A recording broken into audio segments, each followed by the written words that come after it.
मंत्री पंकजा मुंडे यांच्या पीएच्या पत्नीची आत्महत्या, पीए गर्जे यांच्या पत्नीची गळफास घेऊन आत्महत्या। वरळीच्या बीडीडी चाळीतील ही धक्कादायक घटना। 8 ते 9 महिन्यांपूर्वीच लग्न झालं होतं, आत्महत्या की हत्या, दमानिया यांनी सवाल उपस्थित केलाय।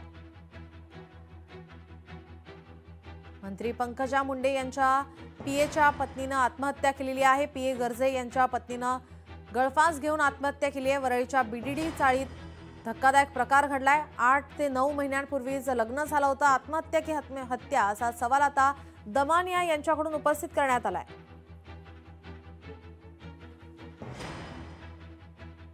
पीए गर्जे यांच्या पत्नीने गळफास घेऊन आत्महत्या केलेली आहे। मंत्री पंकजा मुंडे यांच्या पीएच्या पत्नीची आत्महत्या आणि या आत्महत्येनंतर आता अनेक सवाल उपस्थित केले जात आहेत। आपले प्रतिनिधी भूषण शिंदे आपल्यासोबत जोडलेले आहेत। भूषण, काय अधिकची माहिती? नक्कीच नीलम, सध्या तरी अशी माहिती समोर येत आहे की मंत्री पंकजा मुंडे यांचे पीए अनंत गर्जे यांनी त्यांच्या पत्नीला जबर मारहाण केल्याचा प्रकार समोर आलेला आहे। त्या मारहाणीमधून कुठेतरी त्या पत्नीनं आत्महत्या केलेली आहे आणि एकंदरीत सध्या तपास सुरू आहे। त्यामुळे ही हत्या आहे की आत्महत्या आहे याचा सध्या सवाल निर्माण होत आहे। मात्र कुठेतरी या संपूर्ण गोष्टीमुळे महिलांवरचे अत्याचार सध्या आपल्याला झालेले पाहायला मिळत आहेत। एकंदर सध्या या गोष्टीमुळे जो पीए आहे अनंत गर्जे याच्यावर सध्या कारवाई होण्यासाठी सुरुवात झालेली आहे।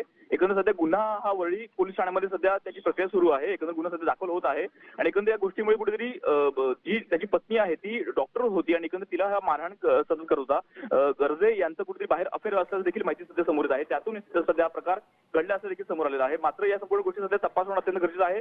मात्र या संपूर्ण गोष्टीमुळे एका मुलीचा नाहक बळी गेलेला आहे हे मात्र निश्चित। जी, धन्यवाद भूषण, आपण दिलेल्या सविस्तर माहितीसाठी। लोकशाही मराठी ऐका, पहा, जागरूक रहा।